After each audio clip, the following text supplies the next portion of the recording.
স্রোতস্বিনী পুণ্যতোয়ার বুকে তর্পণ হলো এবারও।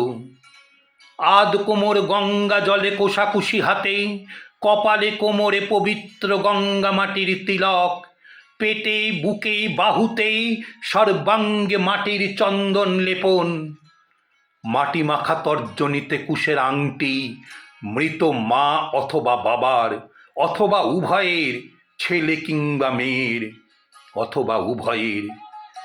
শান্ত স্নিগ্ধ চোখে মুখেই এক রাস বিগলিত ভক্তি রসের উচ্চারিত ভাব। অন্তত দেখলে তো তাই মনে হয়। জোয়ারে ভাটার জেহাদ খেলছে গঙ্গার বুকেই। সারিবদ্ধ অসংখ্য অর্ধনগ্ন পিতৃমাতৃভক্ত জীবিত সন্তান ঊর্ধ্বাভিমুখে মহাশূন্যের দিকে তাকিয়ে। মহাশূন্যের মহাস্বর্গ থেকে দেখলেন কি ওরা ওদের হতভাগ্য অর্ধজীবিত অথবা অর্ধমৃত ছেলে মেয়েদের? জানি না, কেউ জানে না। জব, তিল, তণ্ডুল, দূর্বা ফেললেন কোষায়, খানিক পরে তুলসী হরিতকী। সূর্যের দিকে তাকিয়ে গঙ্গা জল অর্পণ করলেন সন্তান সন্ততি, কারণ মৃত পূর্বপুরুষের তৃষিত তাপিত আত্মার অতৃপ্তির তৃষ্ণা থেকে মুক্তি দিতে চাইলেন তাদের। চাইলেন ঋণ শোধ দিতে, বাৎসরিক হিসেবে মেটাতে বেহিসেবি জীবিত মাতৃত্বের পিতৃত্বের। ব্রাহ্মণ মন্ত্র উচ্চারণ করলেন, পিতা স্বর্গ, পিতা ধর্ম, পিতা হি পরমং তপ, পিতরি প্রীতিমাপন্নে প্রিয়ন্তে সর্বদেবতা। আত্মার ঠিকানা কোথায় জানি না, কেউ জানে না। শ্বাস প্রশ্বাস যতদিন অনুভূত হয়েছিল সংবেদনহীন আঙুলের ডগায় এক আঁজলা জল পেয়েছিলেন কিনা মৃত্যুশয্যায় জীবিত মা বাবা, জানি না, কেউ জানে না। এই তো কদিন আগেকার কথা। সংবাদটা ভাসছিল সমাজ মাধ্যমের হাওয়ায় হাওয়ায়। কোনো এক নবতিপর সুশীলবাবুকে তার মানসিক ভারসাম্যহীন একমাত্র কন্যা আশ্বিনের নিশীথ রাতের বাদল ধারায় পরপর 4 রাত বাড়ির বাইরে রেখে দিয়েছিল, ঘরে ঢুকতে দেয়নি। জনশ্রুতি স্বামী পরিত্যক্তা মেধাবী মেয়ে নাকি সাম্য হারিয়েছে মনের। সেদিন থেকে, কবে থেকে আসছি সে গল্পে। সুশীলবাবুও দিব্যি ছিলেন, না খেয়ে না ঘুমিয়ে দিনের পর দিন রাতের পর রাত, একটানা 4 দিন 4 রাত।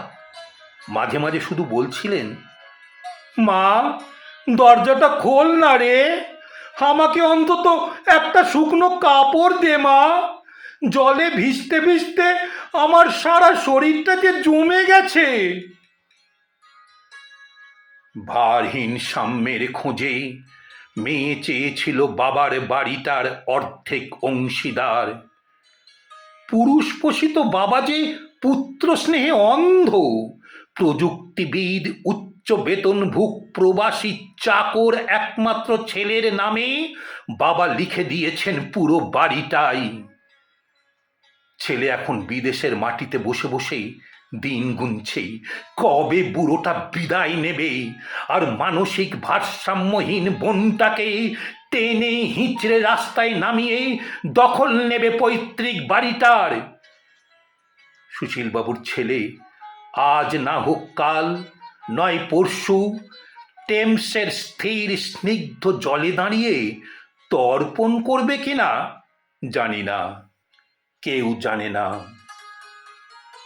আজীবন পিতৃমাতৃ পরিচয়হীন, আজন্ম মা বাবার স্নেহ সম্পদ বঞ্চিত পুত্র, আমাদের মহাভারতের মহান সন্তান কর্ণের কথা বলছি।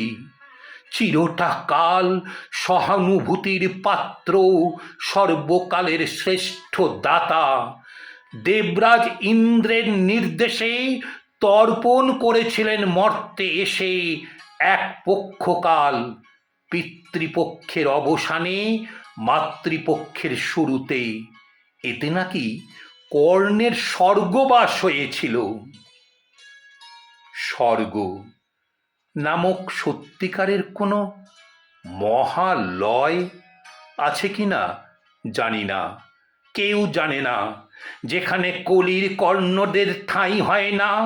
মহালয়ার পুণ্য লগ্নে 14 পুরুষকে সতিল সচন্দন জল না দিলে সঞ্চিত স্নেহ সম্পদ সম্ভারে সুসজ্জিত জীবিত পুত্র কন্যার এত আকুতি, এত ব্যাকুলতা সবই কি জাগ্রত হয় মা বাবার মৃত্যুর পরে, জীবদ্দশায় নয় কেন?